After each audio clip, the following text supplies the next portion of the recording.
Certainly great to welcome you back to Get Connected. One of the most successful entrepreneurs joins us on set, Dennis Hoff. Welcome to the show. Hi, Con. Glad to be here today. So you and your family, I guess, started off in Arizona. It started off in Arizona, and I started off meeting Marilyn Monroe when I was a kid, and I think that's why I ended up in the brothel business. Well, that's an interesting meeting. How did it take place? I was at the Arizona State Fairgrounds, and they were filming one of her movies.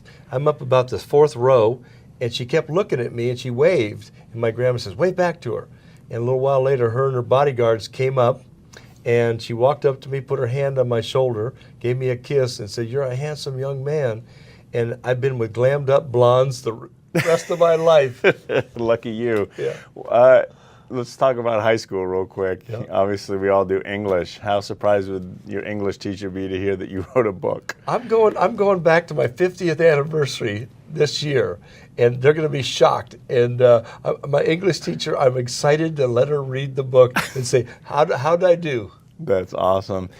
Before you got into the brothel business and before we saw you on HBO, you were in the gas station business, you were in timeshare.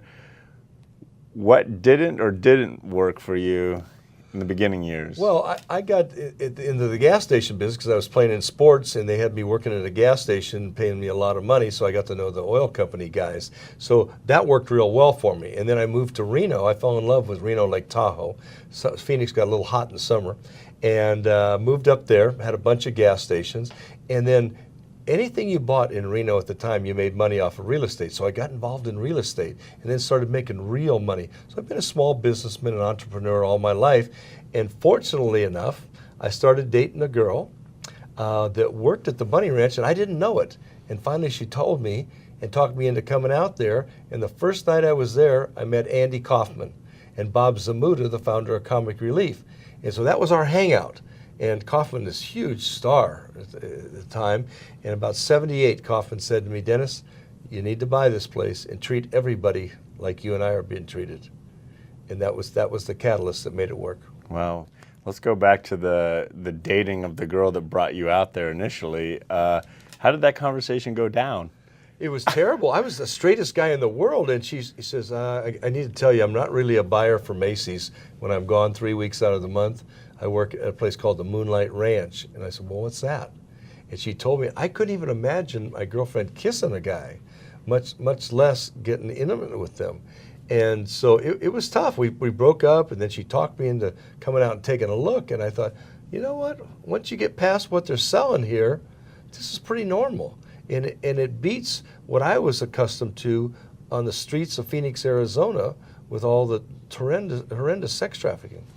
Given the success, you mentioned real estate, gas stations, now the business that you're in now, what is a common ingredient of success that's worked for you? Fun. You got to make it fun. And that's what's missing in people's lives now. They come to the Bunny Ranch to have fun.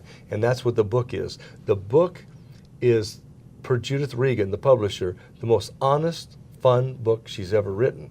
I make it fun. I talk about all the stories, all the craziness, all the celebrities, all the fun the girls have.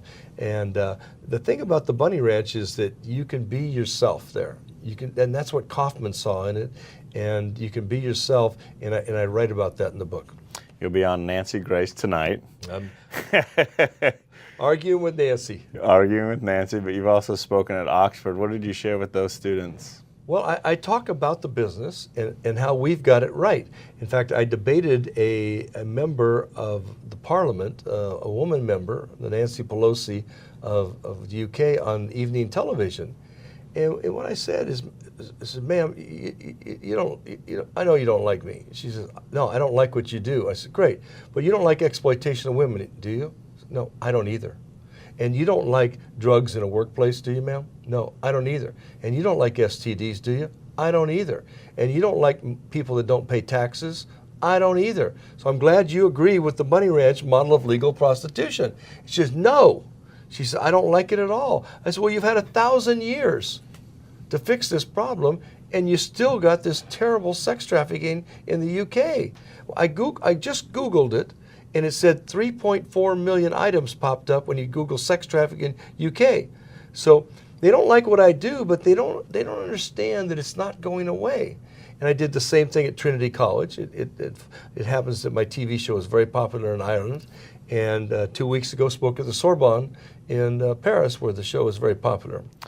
How did the reality show affect you personally in your relationships? Because TV can mix things up. It's amazing. It's the Cat House, what we're talking about on yep. HBO. The power of television is unbelievable. It's changed my life. My business didn't suffer one dime during the Great Depression we just went through. And I was able to expand from 2 operations to 7 operations. I've spoke at some of the most prestigious places in the world. When you're speaking with the Dalai Lama and Winston Churchill and Albert Einstein spoke, you're in some good company. What do you say to the girls? I mean, outside of just the jet, what advice do you give them? Well, I tell them that, look, this isn't a good job. A good job is working in a bank. You're only going to get 28 hours a week because they're not hiring anybody full-time anymore. And you're going to get a week's vacation. You're not going to have any money to go anywhere. That's a good job. This is an opportunity for you either to make a lot of money in 4 or 5 years, invest it properly, and never have to work another day in your life, or to make a good amount of money in a short period of time every month so you can be with your kids, you can work on your writing or acting career or your studies. I get a lot of girls that are paying off their school loans. Well, given your success across the board, what advice would you give to anyone else pursuing their dream? I'd say be relentless in pursuing your dream at all costs. I mean, I gave up a lot, I have to say. I've had a difficult time with relationships. And a lot of it is because of the nature of the business. I'm surrounded by hot girls and I have opportunities. And so that's been difficult. And it's a part of my life that I wish I could have done better at. And your mom would say to you? My mom would say,